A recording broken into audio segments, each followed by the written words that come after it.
Olá, boa noite, meu povo. Então a gente trocou as posições aqui, eu e o Paulo. Eu vou por cima, ele vai por baixo, para ver se vai fluir aqui a nossa live para responder as perguntas de vocês acerca de relacionamento com os filhos. Maristela, você foi a primeira a entrar, minha amiga. Seja bem-vinda. Olá, Rodrigo. Tudo bom, Ana? Então vamos ver se agora eu por cima e o Paulo por baixo, se o negócio funciona. Porque ele por cima e eu por baixo, o negócio não tá fluindo, gente. Agora vamos esperar o Paulo entrar para que nós possamos dar continuidade aí nesse tema que a gente iniciou na terça-feira. E hoje nós esperamos concluir com chave de ouro. Sejam bem-vindos e bem-vindas quem já chegou. E se vocês acharem o tema bastante interessante, convidem outras pessoas para virem participar dessa live, né? Se você também souber de alguém que precisa melhorar esse relacionamento com os filhos ou filhas, compartilhe a live, convida para o pessoal vir que ainda dá tempo de chegar. Tá bom, Paulo? Manda aí a solicitação, meu amigo, para você participar ao vivo. Vamos ver como que vai ficar agora. Você por baixo e eu por cima. Ah, legal, Rodrigo, ótimo. Muito bom. Minha mãe tá aí. Ei, Rodrigo. Opa, o Paulo mandou, deixa eu trazer o Paulo.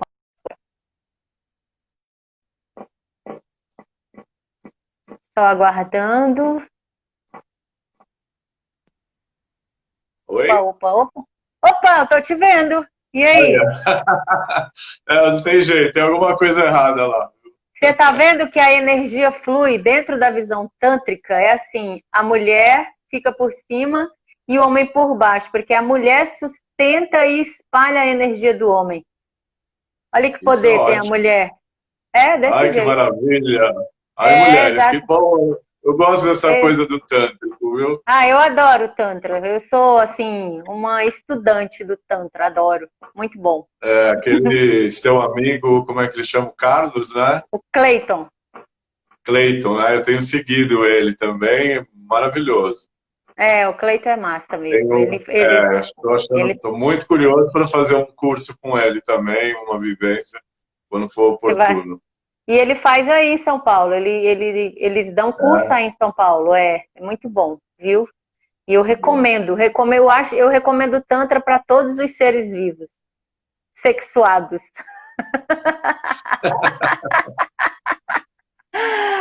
Então, Paulo, a gente estava, né? A gente já, Deixa eu pôr o uma pessoal, luz aqui. Peraí que eu vou ter que pôr uma luz aqui. pode pôr.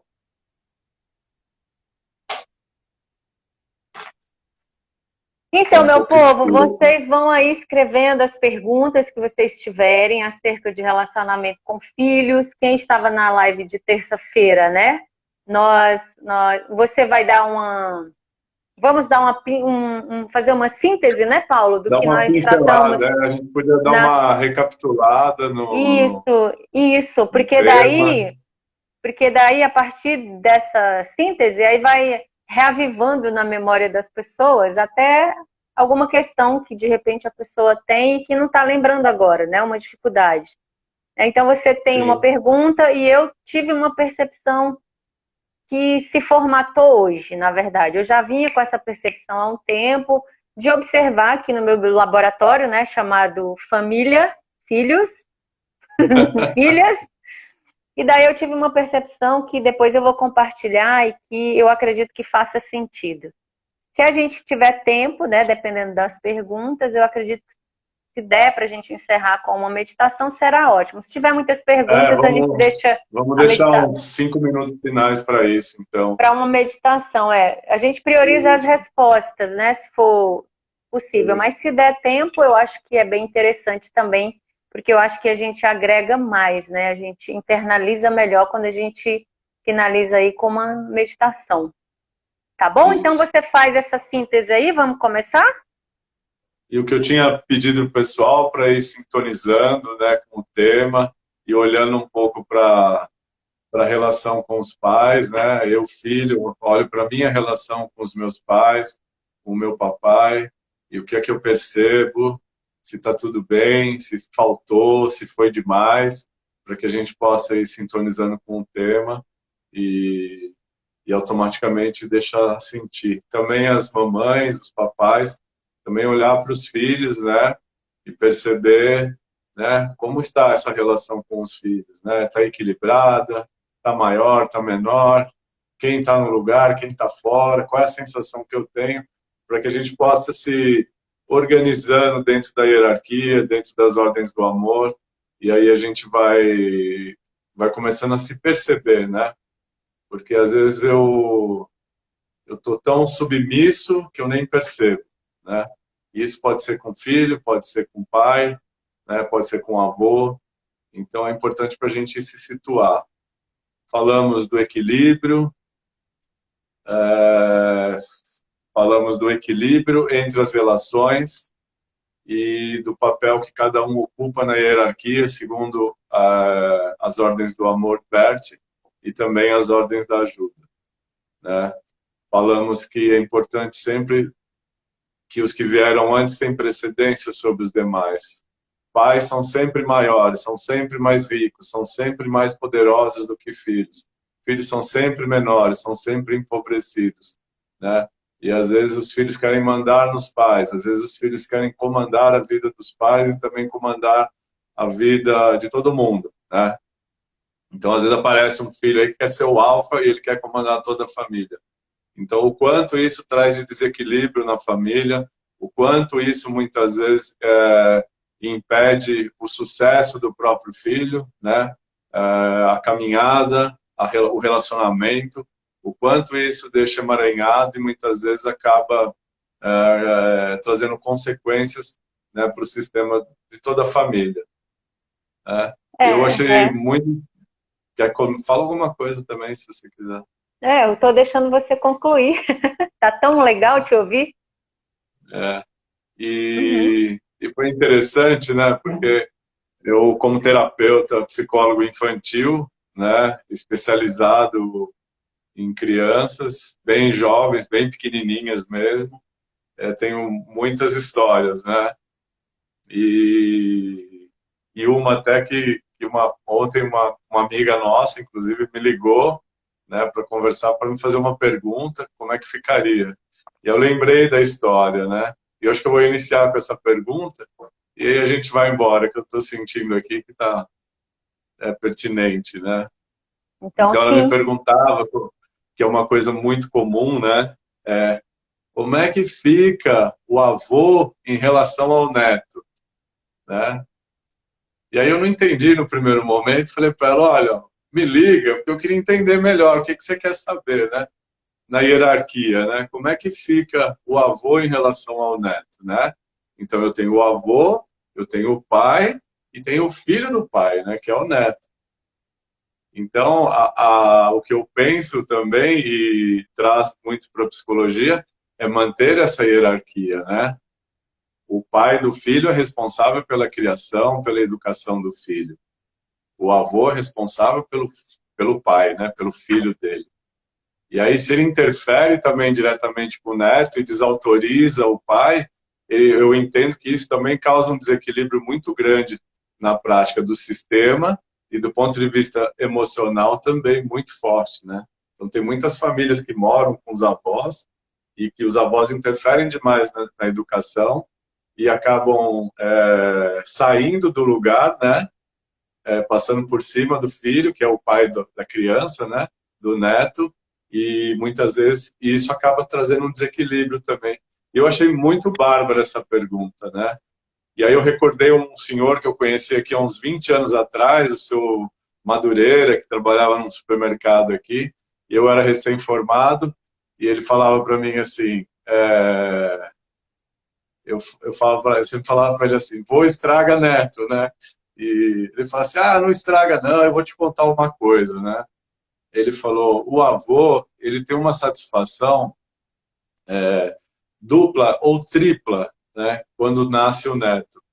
Porque por meio da vivência, do crescimento do neto, ele tem a oportunidade de olhar para a própria infância dele, né, como foi, para a infância do filho, né, e também para o neto. Então ele traz um reavivar, né, um reviver reavivar a memória, né, de quando ele era criança e do pai. Eu achei muito bonito isso, né?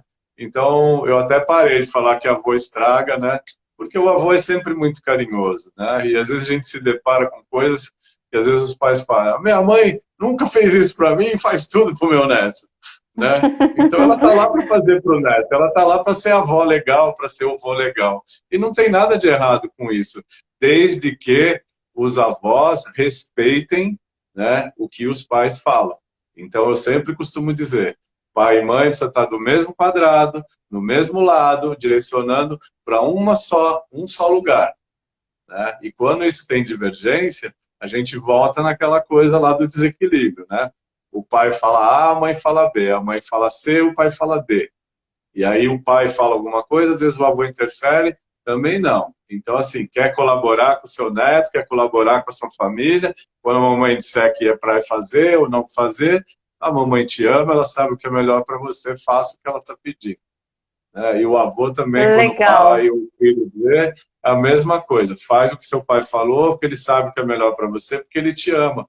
Porque aí ele dá força para esse pai, traz o equilíbrio de manter-se na hierarquia, na posição que ele está, respeita o papel do pai, para que o pai possa agir com o neto.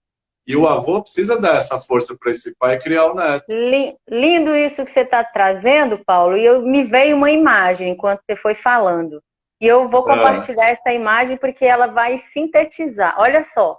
Imagina uma fonte de 3 pratos, né? O primeiro prato da fonte é o vovô. Então, a sim, água vem, preenche esse primeiro prato da fonte, e essa fonte que vem de muito longe dos nossos antepassados, né? Então, essa fonte que é o vovô transborda, chega no segundo prato, que é o filho ou a filha, que também transborda do que vem lá do vovô e dos antepassados, que transborda e chega lá no neto. sim, Olha que lindo. Então, por meio do amor do avô, chega até o neto, passando pelos pais. Esse prato, esse segundo prato, ele não pode ser removido jamais. Esse amor ele não pode cair do primeiro prato direto para o terceiro, né? sim, exato. O pai estando presente ou não, a mãe estando presente ou não, esse amor precisa passar por esse segundo prato. E aí o neto fica completamente abastecido, né? Desse Sim. amor. É claro que o avô pode ir lá, a avó pode ir lá fazer todos os mimos que tiver que fazer, mas sempre considerando que entre ele e o neto existem os pais dessa criança. Então, lindo, lindo, tô contigo, achei lindo isso. Aí a gente E já às vezes tem perguntas aí, hein? A gente já tem perguntas aqui, que tem uma pergunta bem interessante. Mas você pode ir é, concluindo aí que eu vou olhando aqui, tá? então, e às vezes é muito comum essa interferência. O avô não quer, às vezes, que judia do neto, mas ele judiava do filho. Então, peraí, às vezes não é isso. O pai quer educar de um jeito, ele precisa ter essa experiência, né? É Eu claro. costumo dizer que a experiência de pai e mãe, somente com o primeiro filho, ela é muito difícil, a gente vai errar muito. Com o segundo, a gente vai acertar muito, né? Vai diminuir, eles acabam se desenvolvendo muito mais. Mas a nossa primeira experiência é uma experiência cheia de expectativa, cheia de acertos e erros, cheio de experimentações, né? E que muitas vezes, hora vão dar certo, hora não vão dar certo. Até que a gente E, possa procurar e, uma no, ajuda terapêutica também, né? e no final dá tudo certo, né? E no final tá tudo bem. Mas é claro que a energia assim, a energia do vovô, da vovó, eu convivi pouco com as minhas avós, minha avó materna, avó paterna eu não conheci, e assim, ela foi bárbara, até hoje eu tenho lembranças, ela morreu, eu tinha 7 anos, né? Depois os meus avós também, depois as madrastas, né, segundo as mulheres, eu tenho muito respeito, tenho muito carinho, muita gratidão por eles, né? Às vezes escuto a Paula falar da avó dela, e assim, é, nossa, ficamos 2, 3 horas conversando, assim, uma coisa enriquecida, uma coisa boa, uma coisa forte, né?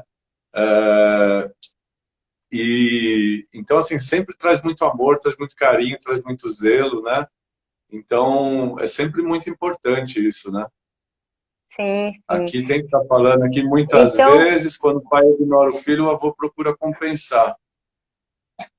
É, o avô, a gente sabe que nós temos diversos modelos na nossa cultura mesmo, né? Então, às vezes os avós, eles acabam absorvendo a responsabilidade pelo neto daquele pai que não quis o filho, né? Então, eles vão procurar fazendo, mas aí é que tá. E às vezes esses netos chamam os avós de pai, né? Ou reconhecem como sendo pai, não há problema nenhum, desde que o avô sempre diga: eu sou o seu avô, o seu pai é o fulano. que se lembre que tem Né? esse prato, né, no meio, tem o segundo prato lá da fonte. Hum. E aqui a Ana está falando: os netos são devedores dos avós? Hum, o que seria devedor dos avós, né? Aí É, parece, então, se eu estou devendo algo, será que eu estou devendo algo para o meu avô? O que eu poderia dever, né, Ana? é só se imaginar perguntando pro vovô, vovô, tô te devendo alguma coisa? Estou Ele te vai dizer, devendo alguma coisa? meu filho, pega os recursos que eu lhe dei e passa para frente, não é? É igual aquela que a gente fala, né? Empréstimo de pai e mãe a gente nunca paga, né? Porque eles nunca querem de volta. Então, Ana, eu penso que eu acho que os netos não devem nada no sentido, né? Eu até É posso entender isso de uma outra forma, né? O dentro devedor da, talvez signifique é, ter realizado um desejo do avô que o filho não realizou e o neto acaba vindo e pode existir cobrança aí também, né? A gente até falou disso daí. Os Paulo, filhos são devedores do outro. tem uma Pode pergunta falar. aqui que é por que essa geração de 2000 está tão difícil de lidar? Eu tenho Por que observado, será, né? eu tenho Por que observado, será? eu tenho observado, e vou dar a minha resposta aqui dentro da visão sistêmica do que a gente observa dentro dos cursos que a gente faz, dentro dos atendimentos que a gente faz. O que a gente percebe é que a geração dos nossos pais, nós fomos criados de uma maneira dura, né? Porque os nossos pais souberam, pelo menos a minha realidade, e de muitos que eu tenho atendido. O que eu observo é que existem muitas críticas à forma que os pais criaram, da geração passada, né, dos nossos pais. Então, meio que internamente, nós fizemos uma promessa o seguinte: eu não vou fazer desse jeito com os meus filhos, eu vou fazer muito melhor. Então, eu vou dar para eles tudo que eu não tive, eu vou permitir que eles façam tudo aquilo que eu não pude fazer porque os meus pais foram horríveis e não deixaram eu fazer. Então, dentro do que eu tenho visto, essa reclamação aos nossos próprios pais nos enfraquece diante dos nossos filhos. E aí os meninos estão fora de lugar, sem limites, porque os pais não estão tendo força, porque eles negaram, né, lá a forma que os próprios pais fizeram. Então eles não tomam essa força e aqui está fazendo falta. Você acha que essa percepção faz sentido para você? E para quem está Então, assistindo aí, faz muito sentido, né? Essa geração 2000, ela vem de pais muito mais permissivos que eram os pais deles, né? Então, eu sou um pai mais permissivo do que foi o meu. Então, automaticamente, como é que eu vou me colocar? Eu vou me colocar de uma forma diferente, porque eu acho que talvez o meu foi muito rígido, né? Muito exigente, e aí isso talvez tenha me trazido alguma sequela, e por conta disso, hoje eu tenho meu filho, eu quero levar a coisa mais light. Tá legal, sem problema nenhum. E de geração em geração, né, ela vem se deixando mais leve, mais solto. Só que, ao mesmo tempo, né, quando esse pai fala assim, eu vou dar tudo que eu não tive, pronto, ele já interferiu na primeira regra do equilíbrio, né? Porque eu preciso dar o necessário, né? Ou seja, eu Porque preciso dar o que eu tenho, o que eu posso e que seja necessário para esse filho. Então, muita gente vem a questão da realização profissional, exigir que o filho seja médico num tempo que o filho quer ser músico, né? E mais, às vezes, por lealdade. Então, o cara passa uma vida estudando e aí, de repente, chega num momento da vida e está insatisfeito. E você pode ver que a grande maioria desses jovens, né, de 2000, que hoje deve estar aí com 20 anos aproximadamente, é, boa parte ainda não concluiu o ensino médio, não tem uma visão de futuro, eles estão muito focados no imediatismo, né? Tipo, não tem uma perspectiva de vida no sentido de adquirir, eu vou trabalhar porque eu quero ter uma profissão, então eu vou estudar. Aí, com essa formação, eu vou conseguir um trabalho melhor. Com esse trabalho melhor, eu vou ter dinheiro, uma boa remuneração. Aí eu posso investir em bens, em imóveis, em carro e comprar uma casa, né? Legal. Não, eu ando de Uber, eu não preciso de apartamento, né? Eu durmo, sei lá, em hotel, albergue, qualquer lugar. Então, assim, é um desprendimento material, né, por um lado, e assim, e às vezes eu percebo que falta um pouco de perspectiva de vida futuro. E é como se eu ficasse vulnerável procurando algo que eu não encontro, né? Então você vai ver assim, para mim tá bom. Mas aí tem uma exigência também, né? Porque eu também quero tênis caro, quero a roupa bonitinha da moda, né? Quero dinheiro para sair. E aí, como é que faz? Quem é que vai me dar? E aí eu ai, falo para Paulo, a minha mãe, me dá o dinheiro para eu sair. Aí a minha mãe trabalha que não é condenada, das 8 às 18, e aí, né, eu tenho que, aí eu chego em casa, eu tenho que fazer almoço, janta, lavar minha roupa, passar, deixar bonitinho, né, pagar o colégio, eu faço o que da vida? Fala para mim, né? Faço o que da é, vida? eu vejo assim, Porque a Paulo, minha... também. ah, Eu vejo assim que essa geração de 2000 para cá, eles estão assim atulhados de recursos. Eles têm um quarto só para eles, com uma televisão, com um computador, um celular de última moda, eles têm mesada, eles têm tudo. Como você falou, se não tem carro, anda de Uber. Então, assim, qual que é a motivação que essa moçada tem para sair, para conquistar os seus próprios recursos? Eu vou te falar como que eu driblei essa história aqui em casa.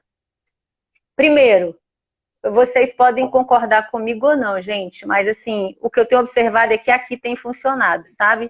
Então eu vou falar para vocês aquilo que funcionou aqui em casa e que funciona, porque eu não falo de nada de teoria, né? Eu pego a teoria e experimento aqui para eu poder depois passar adiante. Então aqui eu nunca dei mesada para as meninas. E assim, eu realmente dava o essencial, boa alimentação sempre. A gente investe muito nisso. Boa alimentação, estudos, tempo de qualidade e assim, o essencial na questão de roupas, de tudo. Nunca tiveram televisão no quarto. O celular, a mais velha ganhou quando já tinha 12 anos, porque o pai dela deu lá, porque eu daria com 15. E assim, elas têm que fazer as tarefas de casa, as tarefas domésticas, mesmo a gente tendo empregada na época, né? Elas tinham que fazer a parte delas. E assim, eu sempre delimitei e restringi mesmo recursos. Falava, vocês querem isso? Então pensem que vocês vão trabalhar e que vocês vão comprar. Então, assim, a nossa menina de 20 anos, hoje ela não está trabalhando porque está fechado os restaurantes. Mas ela trabalha de garçonete, ela está fazendo faculdade, que ela mesma paga. A última, a de 13 anos, ela só pensa assim, nossa, quando eu tiver dinheiro eu vou comprar isso, eu vou fazer aquilo, eu vou fazer. A gente oferece o necessário para que elas tenham motivação para sair a campo, para conquistar por elas mesmas. E aí me veio uma frase um dia, Paulo, que é o seguinte, e que eu vejo também que falta muito nos pais hoje é confiança de que os filhos vão dar conta. E aí, por conta disso, sim, me veio uma frase que eu vou compartilhar e me diga se faz sentido para você. Que a frase é a seguinte: a confiança dos pais nos filhos funciona para eles como a terra fértil funciona para a semente. Dali, sim. eles podem tirar todos os recursos necessários que eles precisarão para si e para as próximas gerações. Então, assim, a vida da molecada tá muito fácil. Então, eles vão fazer o quê? Esse é o meu ponto de vista, vocês podem concordar ou não, e eu também estou tranquila com isso. Mas aqui em casa funciona assim. A Ana Mota fala uma coisa bem legal aí, que é a geração dos análogos, né, e os digitais hoje, né, e então eles ainda pensam em coisas que a gente também pensava numa época que não era muito concreto, né, talvez ela acabou de colocar que 75% desse povo vão querer trabalhar com profissões que nem existem ainda, não é? Então, fica muito difícil. E enquanto você falava dessa questão da confiança, eu me lembrei muito de uma história que é uma coisa muito comum, e essa semana também foi muito, né? Um paciente falou para mim, né? Poxa, o meu filho tem 14 anos, ou a minha filha tem 14 anos, e aí eu e a mãe, a gente vira motorista, tem que levar aqui, tem que levar lá, leva para cá, pega lá, tal hora, leva para cá, é uma coisa louca. Eu falo, meu, tem ônibus na cidade, moramos no interior, uma cidade pequena. Ah, não, é perigoso, né? Ah, não, é perigoso. E aí eu entendo quando você fala da confiança que é assim, se eu não dou autonomia, eu não mostro a minha retaguarda, eu não posso querer que o meu filho tenha boa estima, né? Aquilo que eu falo, o filho precisa ter a retaguarda, segurança e saber que eu estou orientando, direcionando para aquilo que é protetor da vida, para aquilo que é saudável e é adequado para o momento. Com isso eu tenho sustentação e equilíbrio para interagir com o mundo e com as pessoas e ganho flexibilidade. Quando acontece isso, que eu não tenho essa retaguarda, ou eu tenho essa desconfiança, ou essa falta de confiança, eu tenho dúvidas, né? E internamente tem uma coisa que a gente fala assim, eu não confio porque eu tenho dúvidas da mãe que eu sou, do pai que eu sou. Por isso que eu não te deixo pegar ônibus sozinho, né? Legal você trazer isso, Paulo. Eu recordo o Gustavo, meu filho, aos 12 anos, já trabalhava em buffet infantil. A Giovana foi para o mesmo caminho, né? Todos eles aprenderam a andar de ônibus. Fui junto, depois ia escondido atrás de carro, percebi que eles sabiam direitinho, uma, duas vezes, e pronto. Hoje eles têm autonomia, eles vão para qualquer lugar. Quer dizer, desde então, eles mesmos se viravam. Não precisa levar porque eu curto andar de ônibus, né? Se você pegar a grande maioria do pessoal do interior, não sabe nem o que é um trem de subúrbio ou o que é um metrô em São Paulo, né? Muita gente não tem acesso a isso. Então, às vezes eu fico nesse questionamento, nesse excesso de proteção, acreditando que eu vou criar o meu filho numa redoma, né? E que ele vai fazer tudo que eu quero, do jeito que eu quero, na hora que eu quero. Não vai. Não vai. Não vai mesmo. Se eu colocar ele lá em cima da pirâmide, então, vai ficar pior ainda. É o primeiro desequilíbrio, achar que eu tenho controle e tenho poder. Tá? O poder, o respeito, a responsabilidade que a gente dá, a gente faz enquanto pai, enquanto mãe, é uma coisa diferente de controlar. Quem quer controlar não educa. Então, se você quer educar o seu filho, eduque com respeito. Entenda, saiba dele o que ele está pensando nesse momento. Tenha um diálogo. Não, ele não tem diálogo, não quer falar comigo, porque não tem interesse. Porque talvez eu fique insistentemente falando uma coisa o tempo todo batendo na mesma tecla. E aí eu tenho que perceber que essa coisa não está dando certo. Então eu preciso mudar de estratégia. Por quê? Eu sempre falo, pai e mãe precisam estabelecer uma linha de troca, uma via de troca. Eu preciso chegar aí, você precisa chegar aqui. E quando eu chegar aí, eu preciso saber que você vai me acolher. É me acolher para poder sentir que eu tenho a minha retaguarda, que eu estou seguro. Para quê? Para você, após me acolher, me orientar e direcionar para aquilo que eu já falei, né? Que é protetor da vida. Que o pai e mãe, na verdade, o que ele quer? É proteger da vida, da morte, é proteger a vida, não é? Eu preciso acrescentar algo que você falou aí. A gente tem aqui a Maria Eduarda de 20 anos, né? Você falou essa questão do apoio, deles se sentirem seguros. Ela fala uma coisa linda para mim, que eu fico cheia de orgulho. Ela diz assim, mãe, hoje em dia eu me porto com o que você fala para mim. Porque o que os outros vão falar a meu respeito não me interessa. Porque, assim, a sua opinião para mim é a que eu mais me importo. Então, se a senhora disser que está tudo bem, eu não vou me importar com o resto. Então, assim, porque Eu Olha, eu fiz fiquei todo. emocionado de ouvir. É, porque assim, quando ela começou a namorar, que ela começou a ter intimidade com o seu parceiro e tudo, eu estava aqui para ela, sabe? Para levar no médico, para orientar, e eu estou aqui quando ela quer, quando ela tem uma necessidade, e eu fiz essa escolha, sabe? Quando eu ia buscá-las na escola, que era pequenininha, que ela estava ali, queria me contar alguma coisa, e aí eu ia orientando e falando aquilo que ela precisava naquele momento. Quantos conflitos foram dissolvidos ali, entre a escola e o caminho de casa, sabe? Porque eu fiz questão de ir buscá-las enquanto elas eram pequenas. Então, a de 11 anos, com a de 13, com 11 anos, a gente deixava ela 6 da manhã no metrô, e assim, eu deixava e ficava rezando, sabe? Para que todas as pessoas que estivessem naquele vagão cuidassem dela e olhassem para ela através daquelas pessoas, os meus olhos estivessem ali com ela. E deu certo. Mas vamos responder as perguntas. Paulo, olha aqui.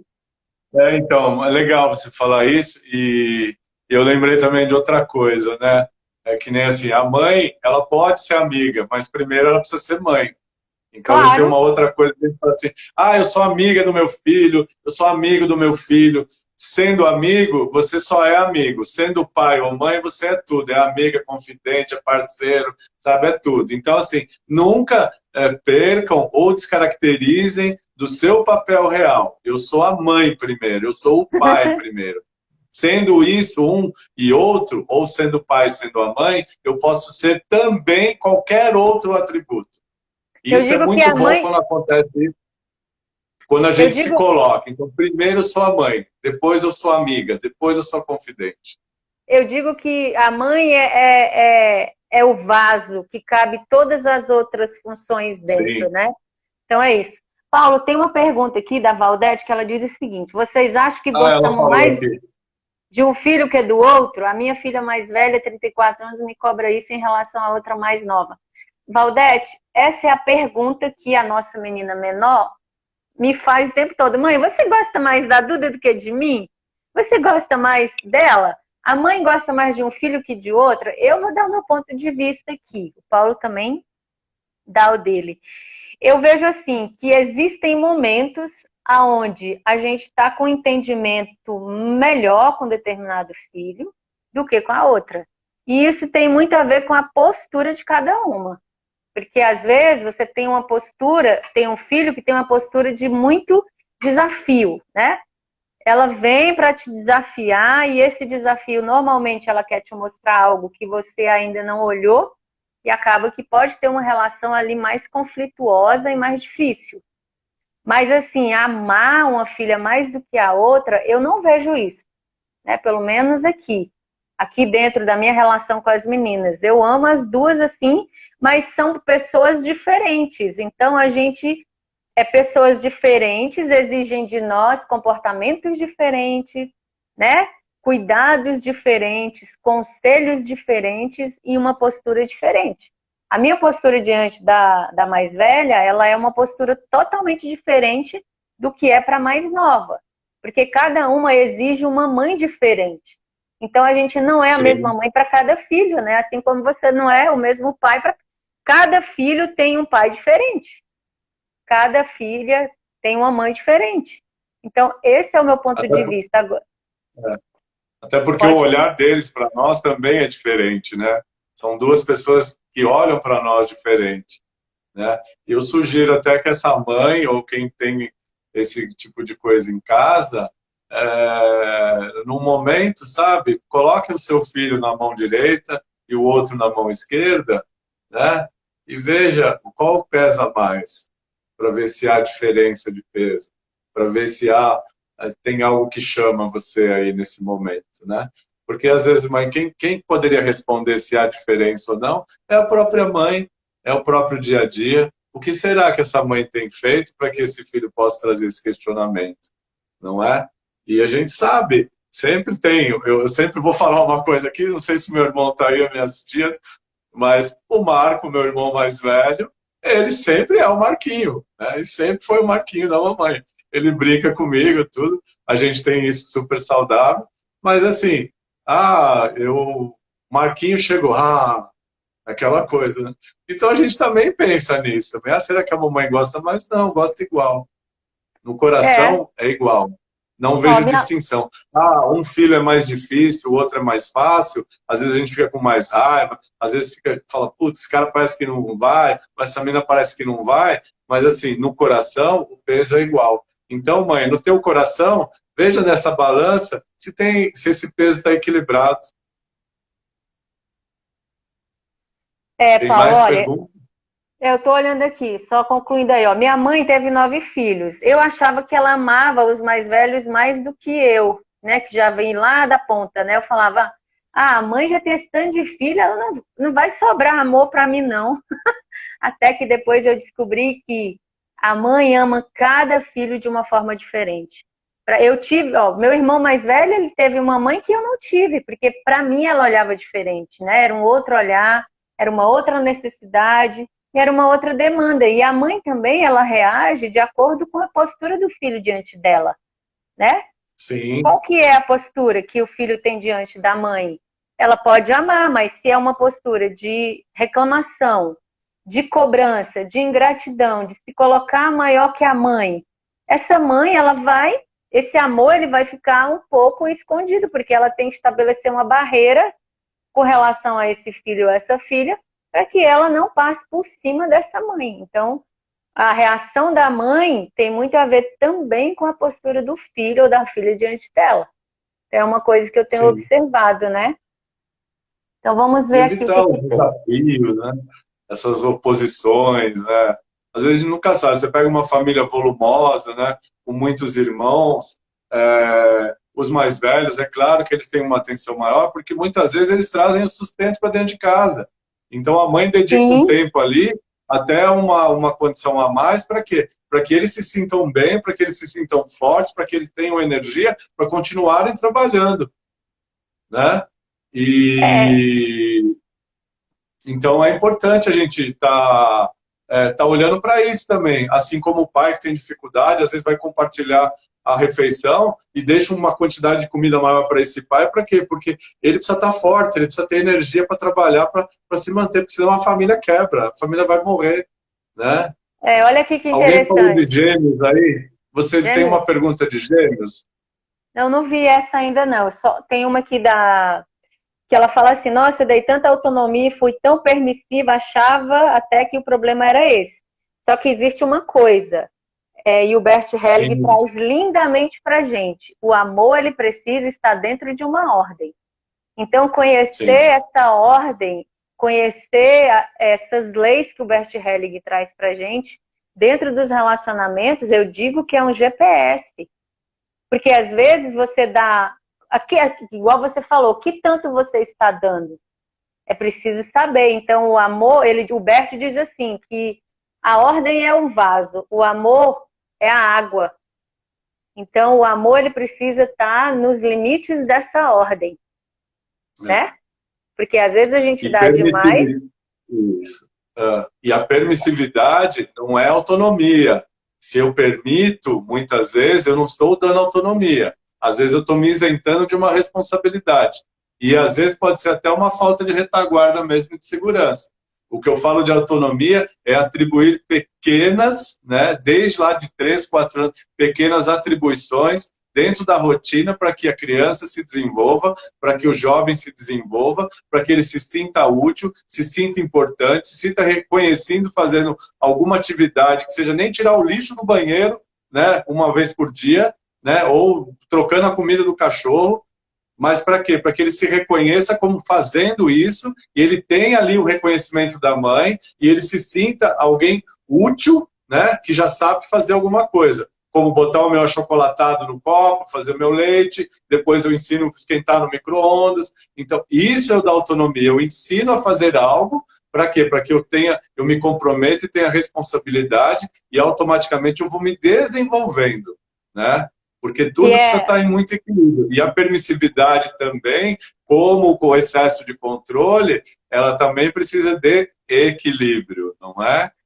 E olha que lindo isso que você está trazendo, Paulo, essa questão da autonomia. E uma outra coisa que eu observo que é uma dificuldade é os pais deixarem que os filhos arquem com as consequências daquilo que eles fizeram.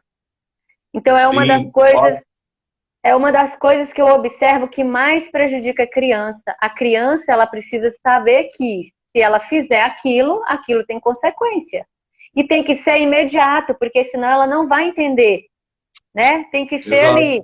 Fez, a gente precisa estar atento, olha só, isso daqui que você tá, né, esse castigo, seja o que for, antigamente os nossos pais era com surra, hoje já não precisa mais disso, né? Porque a gente tem outros recursos. Mas a criança precisa entender que ela agindo daquela forma, existem consequências. Porque aí ele vai se desenvolvendo, essa criança vai se desenvolvendo e vai se tornar um adulto que entende que determinados atos geram consequências e que ele vai arcar com essas consequências. Isso faz sentido para você? Sim, claro.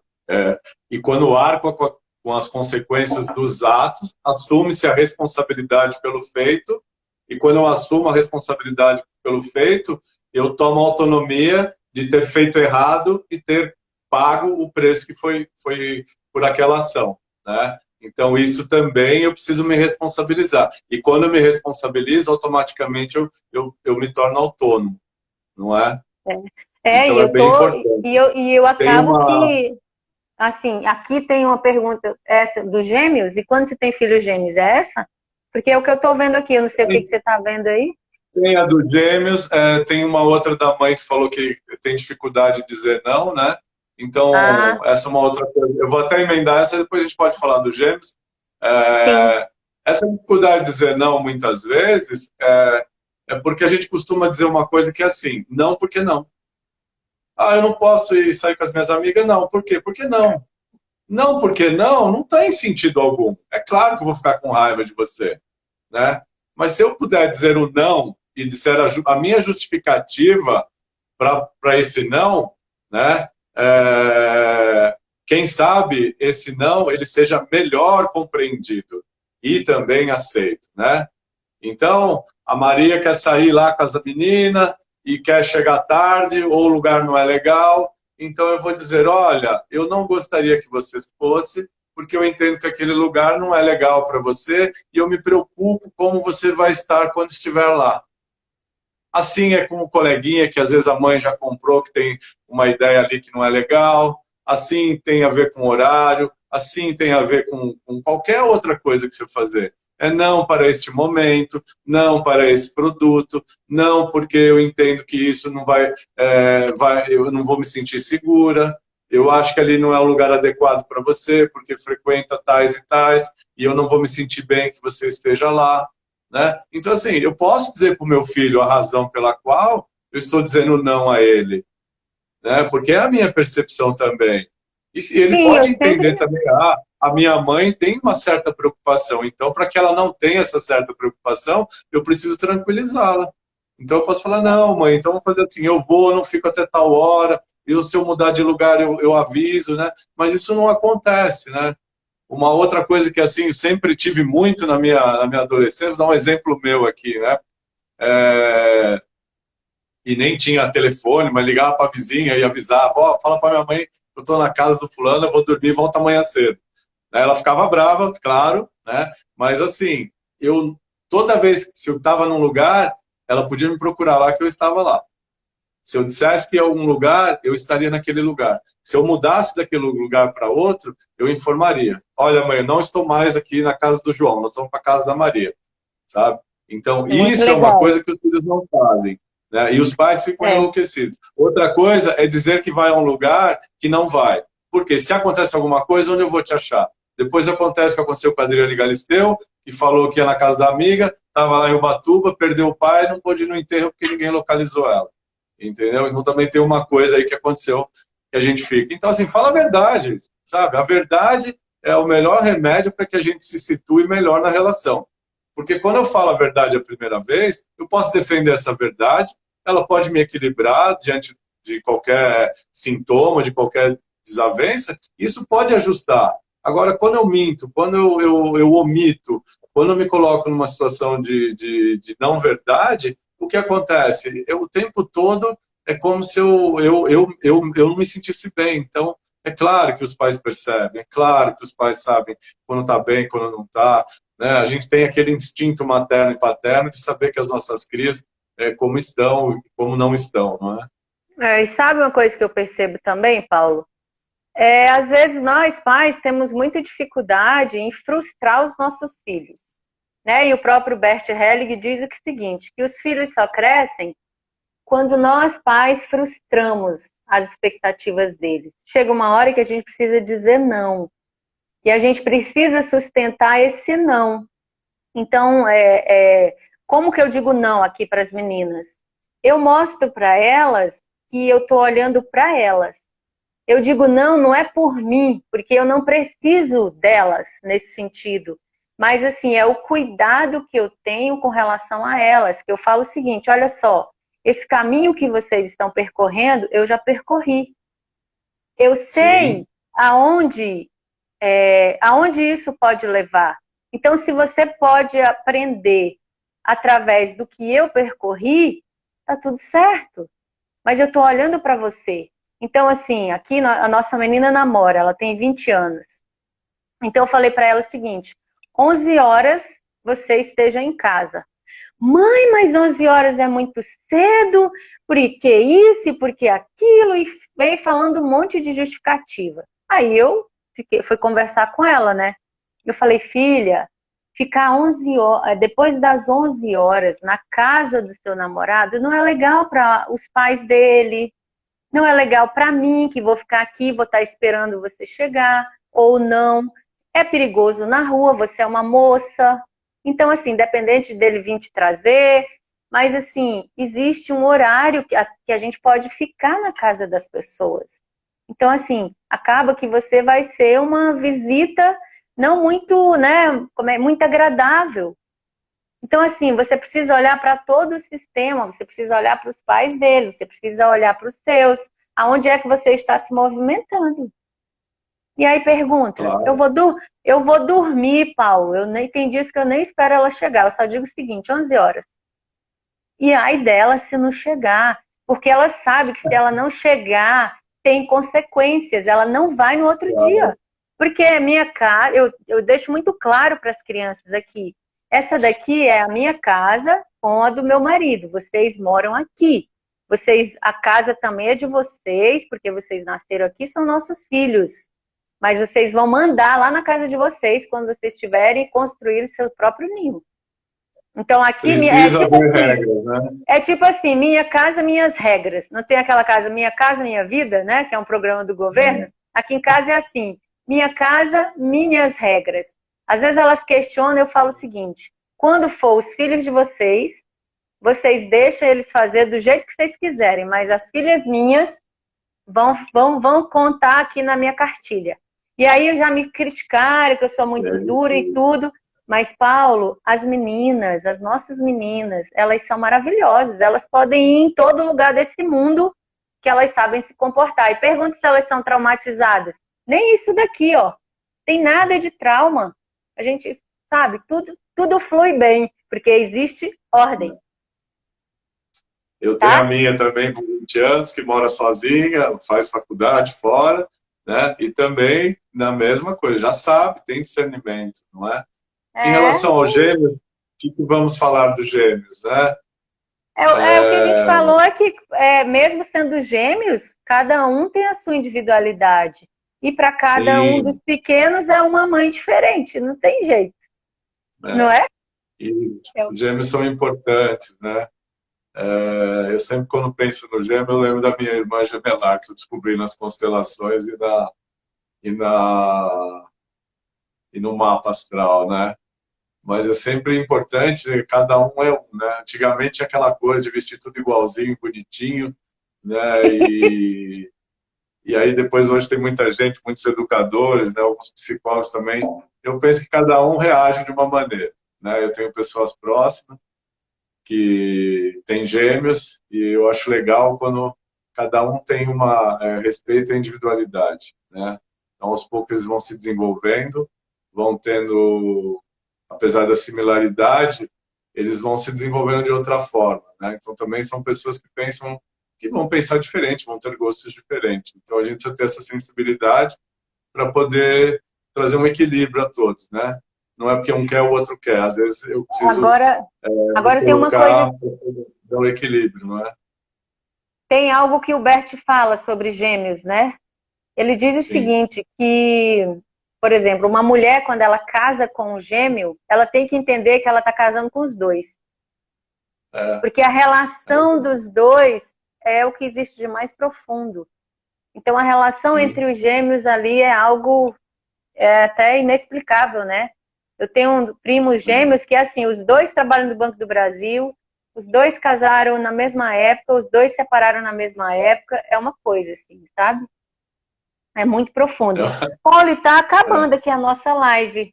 E aí? E deixa eu falar só dos gêmeos também. Quantos minutos? Também, Eu, assim, aquele gêmeo, aquele irmão gemelar, ou irmã que veio e o outro não veio, ele precisa ser incluído no sistema, né? Precisa ser reconhecido.